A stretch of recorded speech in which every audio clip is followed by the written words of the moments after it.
अस्सलाम वालेकुम दोस्तों, मैं हूं अज़ीम महमूद और आप देख रहे हैं मिस्टर इंजीनियर। दोस्तों, आज की इस वीडियो में मैं आपको ये बताऊंगा कि आप अपने घर की इस्त्री कैसे ठीक कर सकते हैं, यानी कि उसे चेक कैसे कर सकते हैं कि आया उसे क्या मसला है, वो क्यों नहीं चल रही।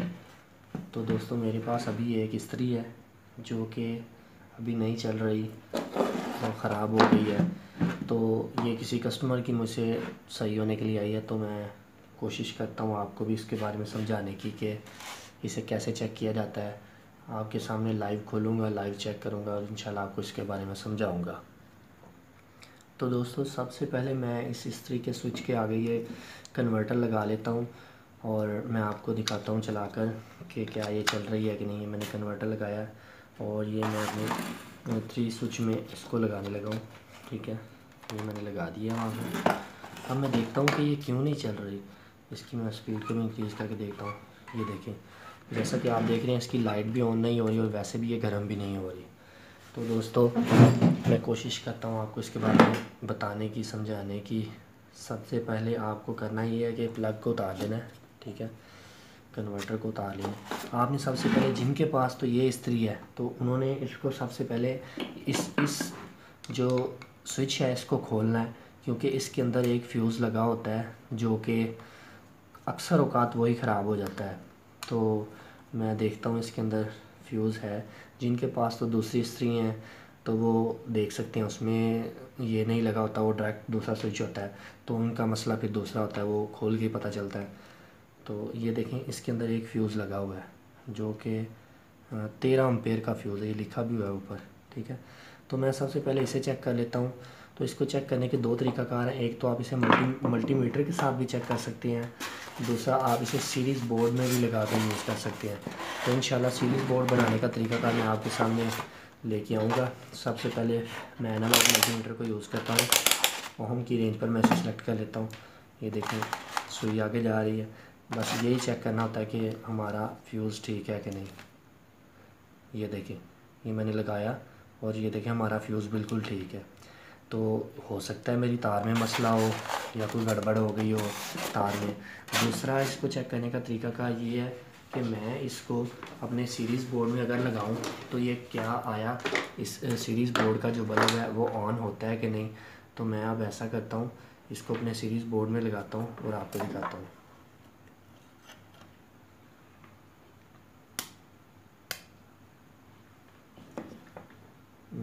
ये देखें, इसको सीरीज़ बोर्ड में मैं जब लगाता हूँ तो आपको ये रोशनी नज़र आ रही है, इसका मतलब है इसका फ्यूज़ भी बिल्कुल ठीक है। ये 2 तरीक़ाकार है इसको चेक करने के। तो दोस्तों, यहाँ पर एक बात मैं आपको बताता चलूँ कि जब आपने कोई भी इलेक्ट्रिकल से रिलेटेड या बिजली का कोई भी काम करना है, सबसे पहले आपने अपने आप को महफूज करना है, अपनी प्रोटेक्शन करनी है, क्योंकि अपनी जान से बढ़कर कोई चीज़ नहीं होती। सबसे पहले अपनी प्रोटेक्शन करनी है, बाद में सारे काम करने हैं। नहीं अपनी प्रोटेक्शन कर सकते तो ये काम ना करें, क्योंकि ये जो काम है ना, आपको अगर कोई भी तार अचानक से आपको छू जाती है तो आपका जो है ना वो सर्किट हिला देगी। ये बात याद रखनी है आपने, क्योंकि ये इलेक्ट्रिकल शॉक जो बहुत बुरा होता है, इससे बचना चाहिए। मैं खुद इससे बहुत बचता हूँ। आपने कोशिश करनी है लकड़ी का स्टूल लें या लकड़ी की कुर्सी, जैसा कि मैं अभी कुर्सी के ऊपर, लकड़ी की कुर्सी के ऊपर बैठा हूँ। सबसे पहले अपनी प्रोटेक्शन करनी है, अपने आप की हिफाजत करनी है। अपनी टांगों को भी ऊपर उठा लेना, कुर्सी के ऊपर रख लेना, ताकि आपकी टांगें भी ज़मीन को टच ना करें। ठीक है, सबसे पहले अपनी प्रोटेक्शन करनी है। काम तो फिर होते ही रहते हैं, मगर ये है कि अपनी जान से बढ़कर कोई चीज़ नहीं होती। ठीक है, अब मैं इसको इधर से पीछे से खोल लेता हूँ। आपको ये नट नज़र आ रहा होगा इसके अंदर, तो मैं इसको खोल लेता हूँ। तो फिर अंदर से देखते हैं, हो सकता है इसकी तार में मसला हो सकता है, हो सकता है इसके अंदर टर्मिनल से मसला होता है, हो सकता है। तो इसके बारे में देख लेते हैं। ये मैंने इसको खोल दिया, तो मैं आपको दिखाऊँ। ये पहले से भी रिपेयर हुई है। और ये देखें यहाँ से आपको नज़र आ रही होगी कि ये तार जो है ना, इसकी ये डैमेज हो गई है, ज़्यादा चलने की वजह से स्पार्क हो गई है। तो अब मैं इसकी तार को पहले चेक करता हूँ कि आया कि इसकी तार ठीक है कि नहीं। ठीक है, तो मैं इसको थोड़ा सा नीचे रख लेता हूँ और मैं इसकी वायर को चेक करता हूँ। वायर को पहले कटर के साथ काट लेता हूँ। तो और मैंने ये ध्यान रखना है कि कौन सा कलर मैंने काटा है, और कौन सा कलर मैंने चेक करना है। इसमें भी देखेंगे ब्लू कलर है, ये ब्लू कलर है। आपने कोशिश करनी है आपके पास मल्टीमीटर होना चाहिए। वैसे ये सीरीज़ बोर्ड के ऊपर भी चेक हो जाती है, मगर मल्टीमीटर ज़रूरी और अच्छा होता है। मैं एक तार इधर लगाता हूँ नीली को, और एक तार मैं इधर लगाता हूँ नीली को। ये देखें, नीली तार के लिए सुई हमारी आगे जा रही है, इसका मतलब हमारी नीली तार ठीक है। अब मैं इसकी एक रेड वायर जो कि अंदर लगी हुई है उसको मैं लगा देता हूँ, और इधर से रेड वायर को लगाता हूँ। तो ये देखें, हमारी सुई बिल्कुल ठीक चल रही है। इसका मतलब ये है कि हमारी तार भी ठीक है, हमारा फ्यूज़ भी ठीक है। हमारी इस्त्री का जो अंदर से वो देख रहे हैं ना आप, वो काला हो गया, मेल्ट हो गया, ये चल चल के मेल्ट हो गया, ये इसमें मसला था। स्पार्क होकर हमारी तार ऊपर उठ गई थी। तो यहाँ पर मैं आपको बताता चलूँ कि 80 से 90% इस्त्रियों में या तो तार का मसला होता है और या ही फ्यूज़ का मसला होता है। क्योंकि मैं तो एज ए इलेक्ट्रीशियन भी हूँ और इंजीनियर भी हूँ, तो मैं इस तरह के क्लेम्स जो है ना वो देखता रहता हूँ और करता रहता हूँ।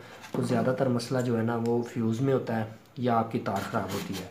वो मैं आपको बता रहा हूँ ना कि 80 से 90% लोगों की इस्त्रियों में यही मसला होता है।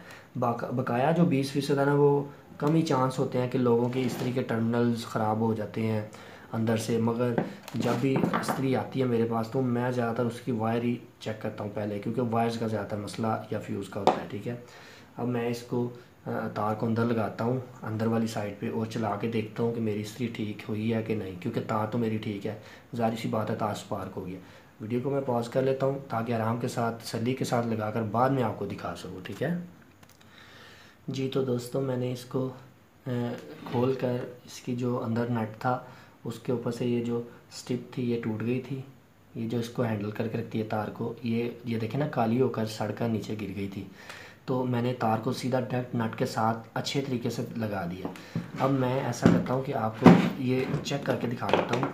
तो मैं ये कन्वर्टर लगा लिया, ये मैंने सॉकेट में लगाने लगा हूँ यहाँ पर।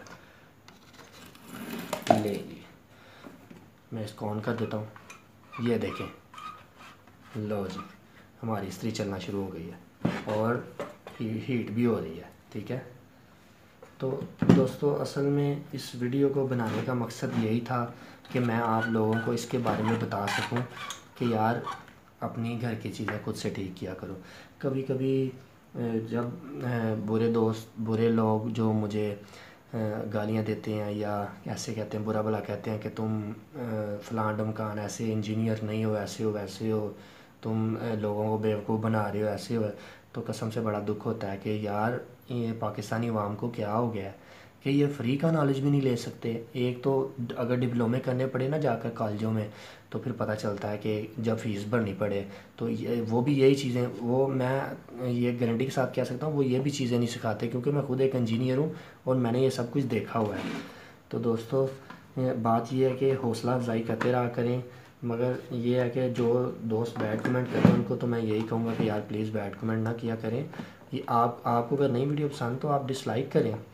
तो सेकंड ये कि कुछ लोगों को मैं ये तसल्ली से कह सकता हूँ, क्योंकि बाद में जो कमेंट्स मुझे मिलते हैं उनमें ज़्यादातर लोग यही कहते हैं कि यार थैंक यू, आप हमारी बहुत सारी हेल्प कर रहे हैं। कभी कभी मैं सोचता हूँ यार मैं पागल हूँ, क्योंकि मैं ऐसे ही लोगों को फ्री में नॉलेज दे रहा हूँ, पता नहीं क्यों। बस यही है कि मैं सोचता हूँ कि यार जिस तरह मैं इस काम के पीछे ज़लील हुआ हूँ ना, लोगों से धक्के खाए हैं, मारें खाई हैं, मैं चाहता हूँ यार कोई पाकिस्तानी ना इस तरह ज़लील हो, मेरा कोई दोस्त। तो असल में वो कहते हैं ना, जो बंदा मुखलिस होता है सबसे ज़्यादा वैरी भी उसी के होते हैं। तो मैं अल्हम्दुलिल्लाह आपसे मुखलिस होता हूँ और आपको लाइव दिखाता हूँ हर चीज़। तो अब मेरा क्या था, मैं इस इस्त्री को, आप वीडियो ना बनाता, मैं इस इस्त्री को ऐसे एक तार लगाकर ये कस्टमर जिसकी आई है उससे मैं चाहे 200-300 जितने भी ले लेता, तो आपको क्या पता चलना था। मगर मेरे ये वीडियो बनाने का मकसद ये था कि आप लोगों में आगाही फैलाऊं कि यार ये इन चीज़ों में कोई मसला नहीं होता इतना, ये इलेक्ट्रिकल चीज़ें ये ख़राब हो जाती हैं, कोई मसला नहीं होता। आप खुद से करें, खुद हाथ से करेंगे तो पता चलेगा ना। अपनी सेफ्टी करें, अपनी प्रोटेक्शन करें, इसको खोलें, देख लें। आपके सामने गिन के 5 मिनट मैंने इसके ऊपर लगाए हैं, बाकी तो बातें ही कर रहे हैं ना। 5 मिनट में मैंने अपनी इस्त्री को ठीक कर लिया। यही आप अगर कारीगर के पास लेके जाते, उसने 300 से 400 ले लेना था आराम के साथ, और करना भी कुछ नहीं था।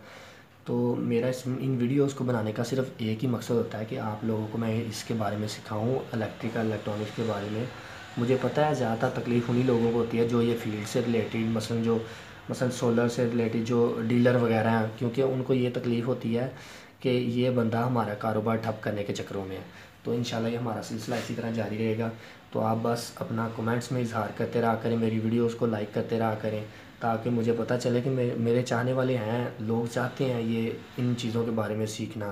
क्योंकि मुझे फरमाइशें होती हैं कि आप ये भी चीज़ के बारे में हमें बताएं, ये चीज़ के बारे में बताएं, तो मैं इसलिए ये वीडियोस बनाता हूँ।